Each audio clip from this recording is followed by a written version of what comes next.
Assalamualaikum warahmatullahi wabarakatuh. Perkenalkan, nama saya Arisna Murniati dengan stambuk A1L120021. Saya dari jurusan Pendidikan Kimia Universitas Halmahera.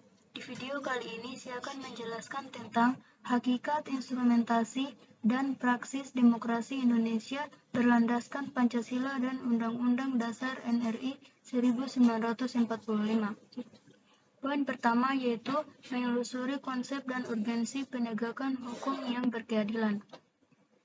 1. Konsep demokrasi.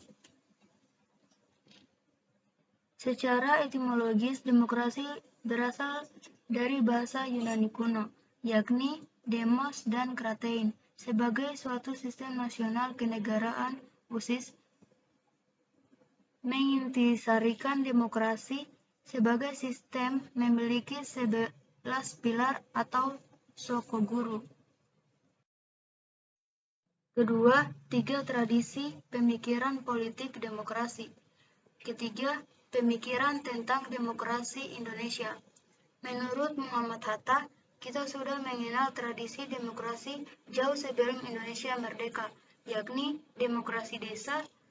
Demokrasi desa atau desa demokrasi merupakan demokrasi asli Indonesia yang bercirikan 3 hal, yakni cita-cita rapat, cita-cita masa protes, dan cita-cita tolong-menolong.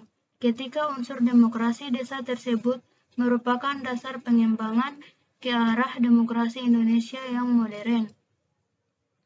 Poin kedua yaitu menggali sumber historis, sosiologis, dan politik tentang demokrasi yang bersumber dari Pancasila. 3 sumber yang menghidupkan cita-cita demokrasi dalam kalbu bangsa Indonesia.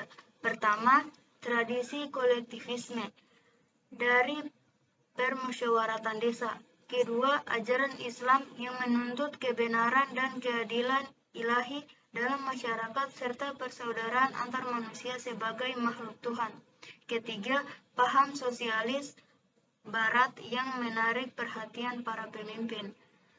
Pergerakan kebangsaan karena dasar-dasar kemanusiaan yang dibelanya dan menjadi tujuannya.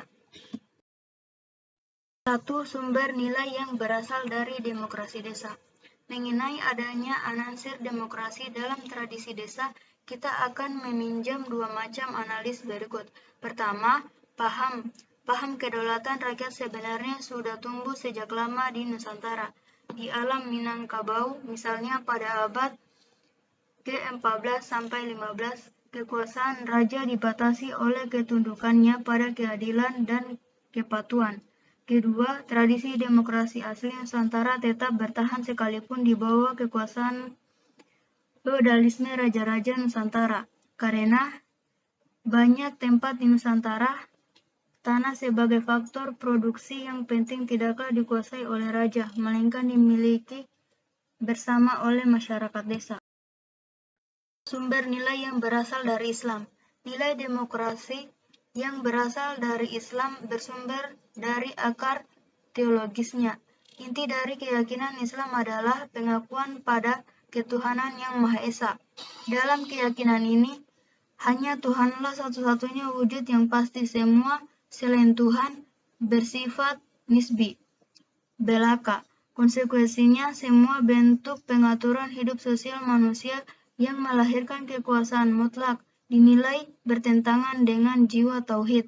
Dengan prinsip persamaan manusia di hadapan Tuhan itu, tiap-tiap manusia dimuliakan kehidupan, kehormatan, hak-hak, dan kebebasannya, yang dengan kebebasan pribadinya itu manusia menjadi makhluk moral yang harus bertanggung jawab atas pilihan-pilihannya.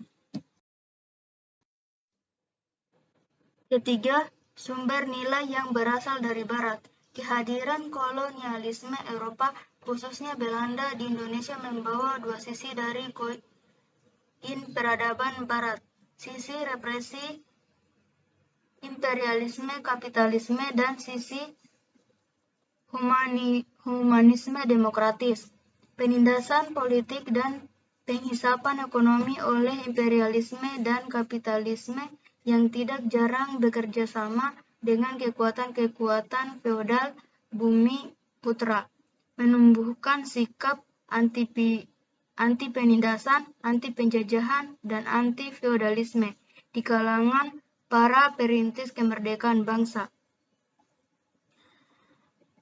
Dalam kurun sejarah Indonesia merdeka sampai sekarang ini, ternyata pelaksanaan demokrasi mengalami dinamikanya. Indonesia mengalami praktik demokratis yang berbeda dari masa ke masa. Poin keempat yaitu mendeskripsikan esensi dan urgensi demokrasi Pancasila. Pada hakikatnya, sebuah negara dapat disebut sebagai negara yang demokratis apabila di dalam pemerintahan tersebut rakyat memiliki kesempatan untuk berpartisipasi dalam pembuatan keputusan, memiliki persamaan di muka hukum, dan memperoleh pendapatan yang layak karena terjadi distribusi pendapatan yang adil. Maka, seharusnya dalam kehidupan berdemokrasi harus mampu menciptakan hal-hal, yakni partisipasi dalam pembuatan keputusan, 2. Persamaan kedudukan di depan hukum, 3. Distribusi pendapatan secara adil. Sekian penjelasan materi dari saya akhiri. Wassalamualaikum warahmatullahi wabarakatuh.